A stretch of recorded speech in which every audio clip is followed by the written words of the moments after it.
And welcome back. We have Gina Watson here. Of course, you know her from South Bay Jewelry, but she has brought along a guest today, Marilyn Gardner, and she's the founder of Grandparents Rising, which we're going to find out. Grandmothers Rising in just a moment.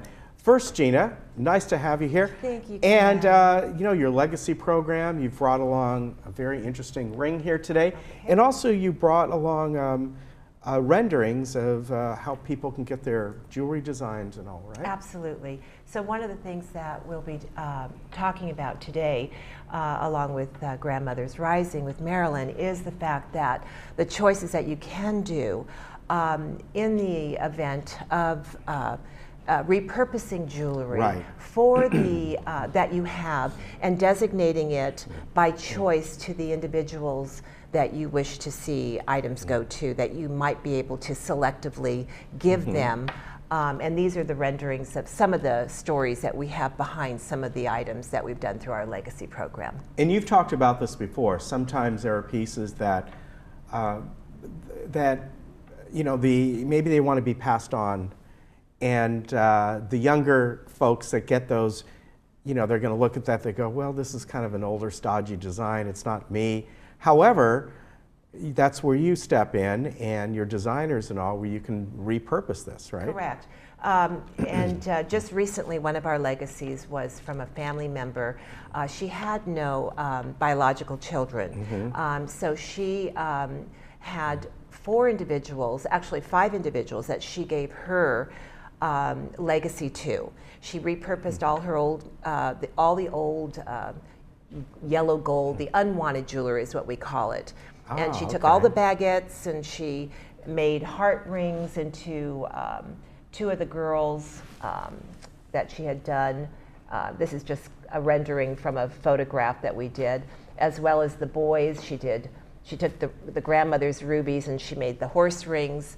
And then for herself, she made her own legacy, which was her mother's diamond. But she used all the old gold to use for the fact to pay for a lot of this that was done. That's nice. Yes. And do you find nowadays people are looking for different things, and that yellow gold versus white gold versus platinum versus sterling? Or is it still kind of the same mix it always has been? They're leaning towards the yellow gold more so than they had been in the last 10 years. But there's a lot of suggestions that they don't know what to give the legacy items to them. So we kind of lead them into different things that might be hearts or hidden logos or hidden symbols within the jewelry that would be special for those individual loved ones. What about, and I don't know if is there really something called rose gold? Because we see rose gold you know, on different devices, on watches and things like that. That's very popular, especially with the younger generation. And is there really a rose gold, or it's just a color? It's actually, it all starts with yellow, and then they add certain... Oh, so they can't. So real gold can be turned into rose. Okay. Then they make it to white with nickel or rose with the color of the alloy. I didn't realize that. I thought it was just a popular color, and they just call it rose gold. Yeah. Very interesting. Well, Marilyn, tell me about Grandmothers Rising, how that came about, and what is the purpose of it? Okay, it came about through my own experience with my only child, a daughter and a granddaughter. And estrangement is a really tough thing to deal with alone. Yeah. And the organization or group that I started about 2 years ago, Grandmothers Rising, it's really for grandmothers who have limited or no contact, sadly, with their grandchildren. And many times it also means there's no contact with the child, the parent of those grandchildren. So is this a group where you want to come together, and we'll talk about the event is coming up next week, that more of a support group? Because it's my understanding, and correct me if I'm wrong, and it's an unfortunate thing that actually grandparents don't have the right, if their child wants to estrange them from themselves and their grandkids, and they don't have the right to. That's correct. Yeah. Many people sounds strange, but it's true. Yeah, I actually checked into that a few years back and found out unless a parent passes away of your grandchild or they divorce or something, in California, every state has its own laws California doesn't have any, and there's always people up there fighting for it, but as of now, there are no real grandparents' rights for a person that Right. has a married child and grandchildren down the line. There is no legal action you can take. Yeah, which is, you would think of all states, California would You have would something think, like yeah, that. Yeah, it's So surprising. that's sad. So how long has this been going on as far as your group? Well, we started around Mother's Day. It'll be 2 years Okay. this Mother's Day.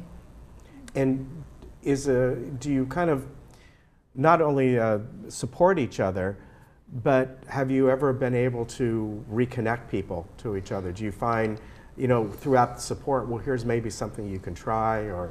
Well, I think there's all different segments of what you'd like to accomplish in this situation.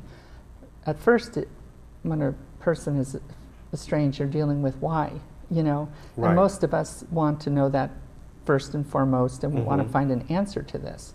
And for me, I discovered a person named Dr. Joshua Coleman and his book, When Parents Hurt. But it's not just his book. He is a nationally known speaker, and he holds seminars online and over the phone.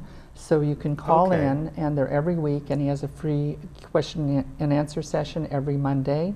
And he usually gives away his first seminar every 6 Tuesdays for free, and you get a study guide, and it's very detailed. And he had an estrangement from his daughter, and so that's how he has dedicated his whole practice nationally to helping people in this situation. So I learned a lot from that, and I pass along a lot of his information to the support group. Well, I guess there's a lot of reasons for that, for the estrangement, and some cases it might have happened years before that child even got married and had kids, and it just perpetuates, so they moved across the country or things like that. We have found that over 90% of the cases, the parents had a divorce. The parent, the grandmother divorced the grandfather. And that's where over 90% of the cases seem to start right there. There's a fracture in the family, and the children start choosing sides or believing things that aren't necessarily true. And so it just leaves one parent out in the cold a lot of times, and they favor the other parent, maybe the parent that didn't raise them. Yeah, So- that's I can see where it could lead to that. Yeah. So this group, you are meeting on Thursday, January 25th, and it'll be here at the 19th Hole Restaurant, which is right over at the golf area there. And it will be 11:30, the time that it starts. You, of course, will be there. We're doing it a little differently this year. So the first hour, 11:30 to 12:30, is the support group where we kind of share and get support from each other, and I lead that. And then we have a break, and then we start our luncheon, and that's where Gina's going to come in and be our speaker. So from 1 to 2:30 at the same place in the 19th Hole Restaurant, we'll have the luncheon, and everybody just orders off the menu. It's very simple, and we're really looking forward to seeing what Gina's going to bring to us about our legacy program. Yeah, so it's going to be a great event. I mean, great for the people who need the support, and then afterwards you'll be there. But I think it's important for those of you who maybe are unfortunately are going through this. It'll be a good event that you're going to connect with others that may be in your same situation, and beyond the support, maybe you can just talk about ways that maybe you can reconnect, because I'm sure there are different ways. And Well, sure, through, there's letter of amends. That's a Dr. Coleman thing. He writes extensively about how to write a letter of amends to your children. That can work.